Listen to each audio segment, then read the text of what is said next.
হাকালুকি হাওরের এই ফুটের পশ্চিম পারে এটা রাস্তা, এবং নাগুয়া থেকে এই রাস্তা এসেছে। এবং এই দেখুন আমার কৃষক ভাই এগুলো কি পরিমাণ কষ্ট করতেছেন।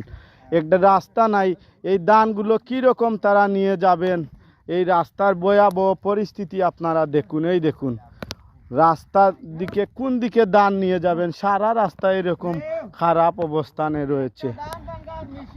এই দেখুন 7-8 জনে নিতেছেন একটি ধান ভাঙ্গার মেশিন, দেখতে পারতেছেন।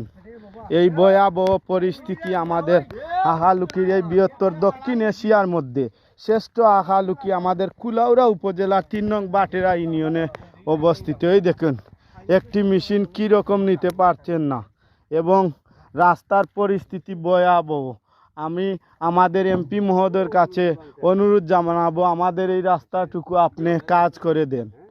এবং এই দেখুন আমার ভাই একলে নিতে পারছেন না, রাস্তার কি খারাপ অবস্থা, এই সারা রাস্তা এরকম। কি কষ্ট করতেছেন আমার ভাই একলে, আপনারা সরাসরি দেখতেছেন।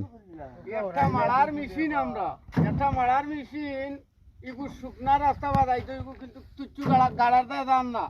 আমরা কিভাবে দানগুলা নিতাম কৌশল আমার তাহলে আমরা কিছু খেয়ে চাড়িতাম, আমরা ওনারে মরতাম। হ্যাঁ, বাংলাদেশ সরকার আমাদের দেখরা না নিতা।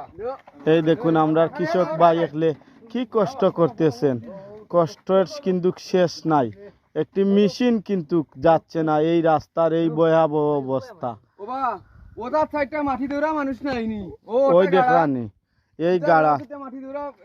আমার কৃষক ভাই একলে কিন্তু শিলাবৃষ্টিও ধান ক্ষতি করেছে, এবং যেটুকু ধান আছিল সেই ধানগুলো তারা এই হাকালুকি থেকে কীরকম নিয়ে যাবে, একটি রাস্তার পরিস্থিতি আপনারা দেখেন। আমার কৃষক ভাই একলে কি পরিমাণ কষ্ট করতেছেন।